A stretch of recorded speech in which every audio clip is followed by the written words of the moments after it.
5e question. Héloïse de Mayo. Mayo.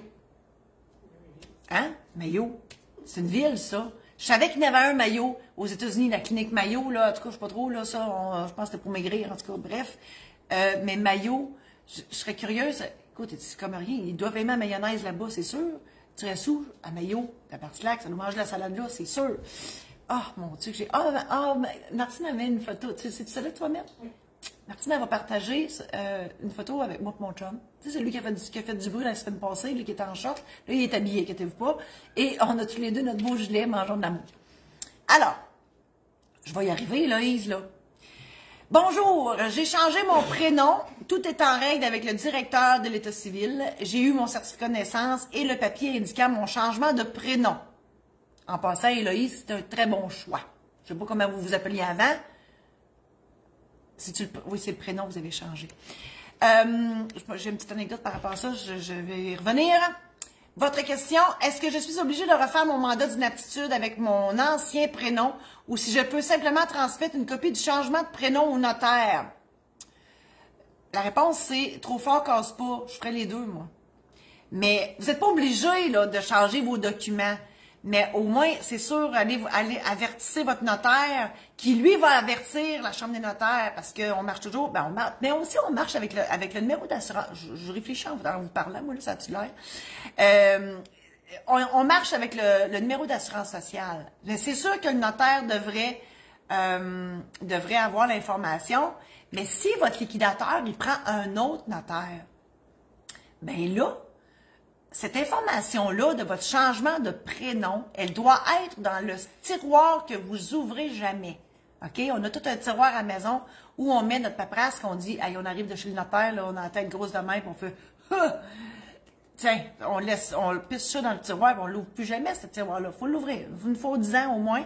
Ben, c'est dans ce tiroir-là que vous devez de mettre vos documents de changement de prénom pour que votre liquidateur soit au courant. En fait, vous devez, ça c'est un devoir que je donne souvent aux gens.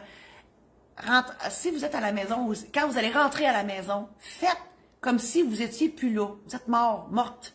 C'est votre liquidateur qui rentre chez vous. Instinctivement, où il va aller voir physiquement sont où vos documents. Hein? On a tout un classeur quelque part dans un coin. Mais c'est là qu'il va aller, fait que mettez-le là. Et qu'est-ce qu'il doit savoir, le liquidateur? Bien, ça, c'est un élément important, un changement de prénom. Donc, c'est un exercice qui est plate, mais qui est nécessaire. Faites-le. Je l'ai fait il n'y a pas longtemps, moi, c'est quelque chose. Je vous dis, mais c'est nécessaire.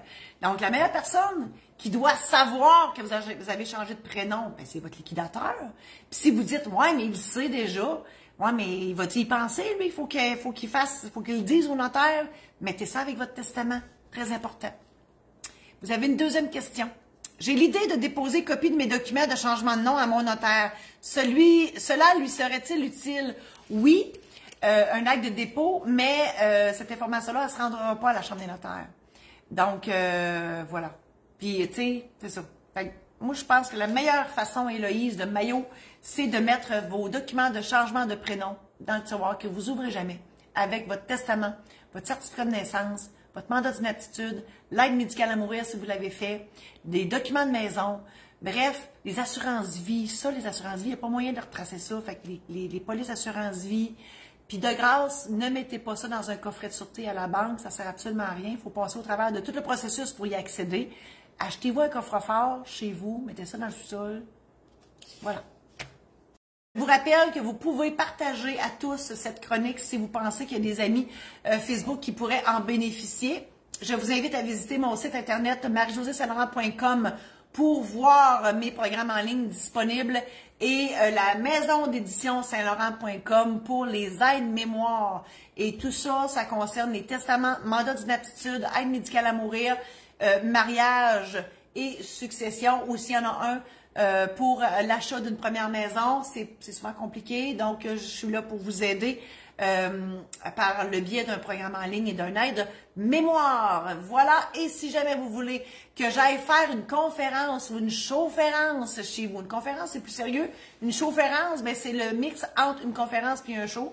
Si vous voulez que je fasse ça chez vous, vous organisez une activité, puis il vous manque un petit quelque chose de plus qui ferait que ça amènerait du monde ou ça comblerait une plage horaire qui est vide, eh bien, faites-moi signe, ça me ferait plaisir d'aller vous voir chez vous, aller vous jaser ça. Voilà, alors j'ai fini. Merci infiniment. Mouah. À la semaine prochaine.